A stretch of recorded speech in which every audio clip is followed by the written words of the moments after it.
Hola, soy Ivana Rocío Rodríguez, licenciada en Kinesiología y Fisiatría. Soy jefa de residentes del Hospital San Martín de la Plata y hoy la primera clase que voy a dar es interfaces paciente-ventilador. Como primero, la definición de interfaces paciente-ventilador son todos aquellos dispositivos conductores o intermediadores dispuestos entre el ventilador y la vía aérea del paciente, que son necesarios para el sostén total o parcial de la ventilación. Como medida de recomendación, para cualquier tipo de manipulación de las interfaces, se recomienda el uso del equipo de protección personal grado 3, que consta de máscara facial, antiparras, barbijo N95, camisolín hidrorrepelente y de guantes. Para empezar, vamos a empezar hablando de los tubos endotraqueales, ¿sí? Estos tubos son tubos de un solo lumen, formados de cloruro de polivinilo o silicona, son tubos universales, ¿sí? Que se utilizan para proteger y mantener la vía aérea de los pacientes, para mantener la ventilación permeable y para permitir la aplicación de ventilación mecánica a presión positiva, ¿sí? Estos tubos endotraqueales reemplazan el espacio muerto generado en la vía aérea extratorácica por uno de menor volumen, ¿sí? Lo importante es saber que los tubos endotraqueales generan un incremento de la resistencia que dependerá de su diámetro, del flujo circulante y de la turbulencia generada. Por lo tanto, un tubo con un radio pequeño, ¿sí?, me va a generar incrementos significativos en la ventilación del paciente. Como primera parte vamos a hablar de los tubos endotraqueales, ¿sí? Los tubos endotraqueales se componen de un cuerpo, de un extremo proximal y de un extremo distal, ¿sí? Este cuerpo se compone de una línea radiopaca. Esta línea radiopaca me va a permitir a mí poder ubicar al tubo endotraqueal en una radiografía de tórax para saber a qué profundidad y en qué ubicación se encuentra, ¿sí? La ubicación ideal tiene que ser de 3 a 5 centímetros por encima de la carina para evitar los reflejos, ¿sí?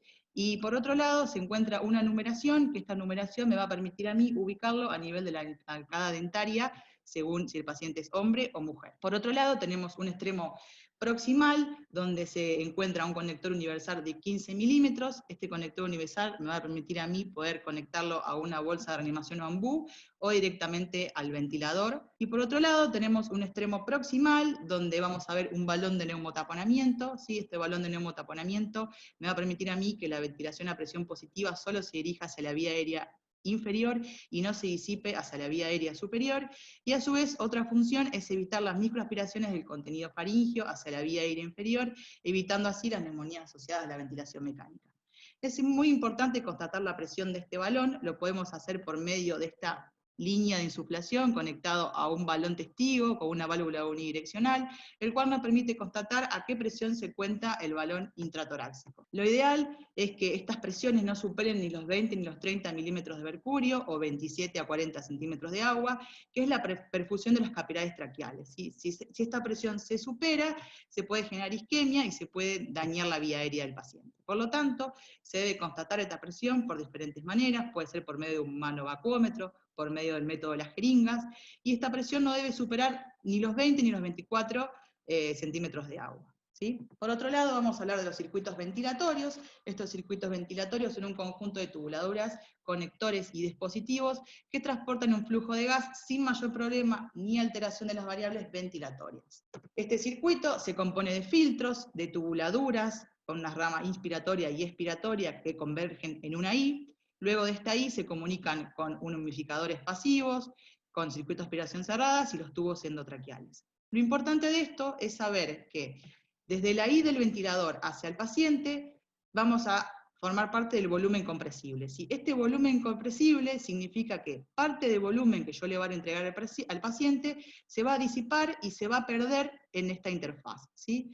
Lo importante es saber que hoy en día contamos con ventiladores en los cuales podemos realizar una calibración inicial para poder evitar esta pérdida de volumen. Luego, todo lo que se encuentre desde la I hacia el paciente se denomina espacio muerto. Vamos a contar con filtros antibacterianos, ¿sí? Estos filtros antibacterianos van a evitar la contaminación del ambiente y la contaminación hacia el propio paciente. Vamos a hablar de dos tipos de filtros: los filtros mecánicos, que están compuestos por una lámina de fibra de vidrio unido a una resina, y los filtros electrostáticos, que están formados por una capa plana de material de fibra que actúa como barrera, y que a su vez están cargados eléctricamente para atraer las partículas. Generalmente se colocan en la rama inspiratoria del circuito paciente-ventilador para proporcionar el filtrado del aire inspirado que ingresará a la vía aérea del paciente. Por otro lado, se deben colocar en la rama expiratoria, ¿sí?, en caso de infecciones respiratorias, ¿sí?, para protección del personal de la salud. Las características de un filtro ideal es que este filtro sea de un pequeño volumen interno, que tenga baja resistencia, que sea transparente, liviano, económico, que tenga un alto porcentaje de eficiencia y que a su vez sea hidrofóbico. Otro de los temas que vamos a hablar es la humidificación en la vía aérea artificial. Como sabemos, la vía aérea superior calienta, humidifica y filtra el aire, ¿sí?, ingresándolo así en condiciones alveolares normales. Nosotros contamos con un límite de saturación isotérmica que se encuentra entre la tercera y cuarta generación bronquial.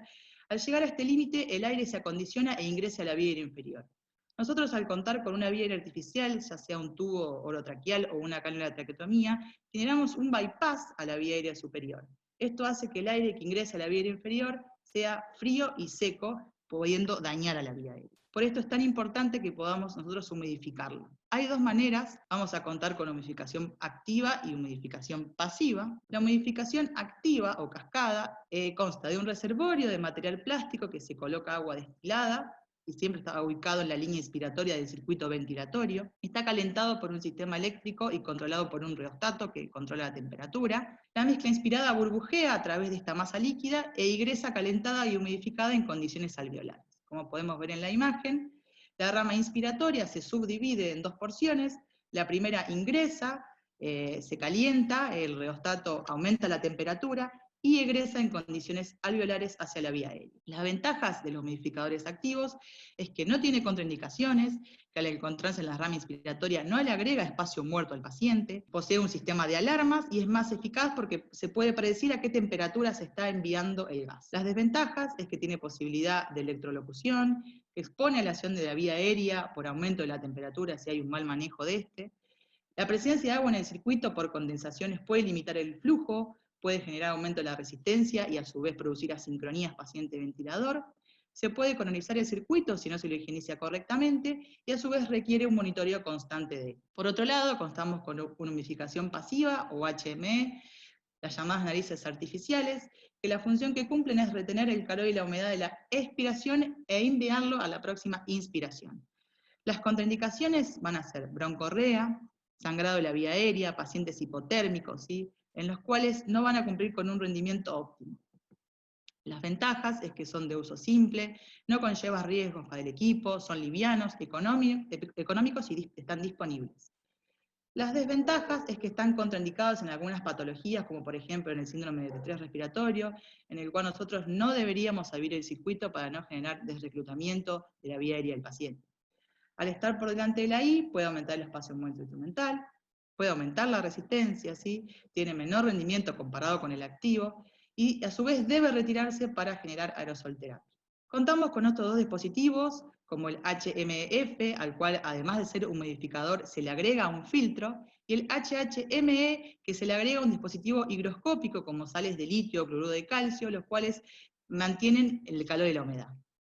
A su vez hay un tercero que es una combinación de ambos, ¿sí? Hoy en día las posibles configuraciones, según la etapa de pandemia de SARS-CoV-2, son varias, pero las más recomendadas van a ser la opción 1, en la cual se coloca un humidificador y filtro en la I del paciente, o la opción 2, donde se coloca un filtro en la salida de la tubuladura expiratoria e inspiratoria, y un humidificador y filtro en la I del paciente. Como aerosolterapia, lo que vamos a utilizar son los inhaladores de dosis medida, son los más recomendados. Esto consta es droga presurizada en suspensión con un propelente. La ventaja es que no varía la dosis entregada, la desventaja es que depende de la técnica correcta administrada, ¿sí? Tiene que haber una buena coordinación entre el paciente y la administración de la droga. Generalmente se colocan en la rama inspiratoria, entre la I y la rama inspiratoria del paciente, adicionando una aerocámara plegable.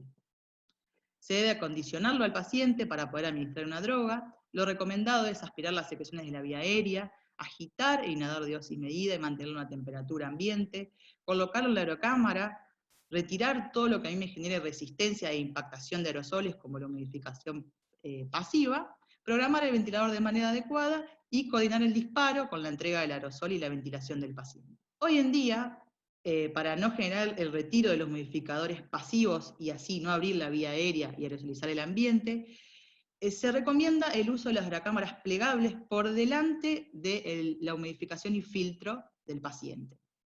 Es complejo porque requiere de varios conectores, ¿sí? Y otra de las formas que se puede ubicar para evitar la abertura del circuito es contando de un componente que, a su vez de ser humidificación pasiva, también se puede generar aerosoles, ¿sí? Esto hace que se evite la entrada del aerosol y que no haya resistencia en el paciente. Por último, tenemos el circuito de aspiración cerrado, ¿sí? Este circuito de aspiración cerrado es recomendable para evitar la desconexión del paciente del ventilador, evitando así el reclutamiento pulmonar y la aerolización al ambiente. Ante cualquier maniobra de que se desconecte el circuito ventilatorio, se debe utilizar la técnica de clampeo de tubo, ¿sí? Y colocación del ventilador en stand-by o pausa, para evitar aerolizar el ambiente. Como último, el chequeo de las interfaces, vamos a tener que siempre se debe chequear el previo armado del ventilador, se deben utilizar circuitos que sean descartables, se debe mantener una presión del balón de neumotaponamiento entre 20 y 25 milímetros de mercurio o 20 y 32 centímetros de agua, controlándose a diario. Se deben utilizar humidificadores con filtro, siempre como una primera medida, y se debe cambiarlo con criterio estricto. Se debe utilizar siempre un sistema de aspiración cerrado. Se recomienda fuertemente utilizar filtros bacterianos en la salida expiratoria, aunque se cuente con un humidificador pasivo con filtro. No se deben utilizar nebulizadores, pero sí inhaladores de dosis medida a la hora de realizar aerosolterapia. Recomendado una aerocámara espiralada y se debe evitar siempre la abertura del circuito. Muchas gracias.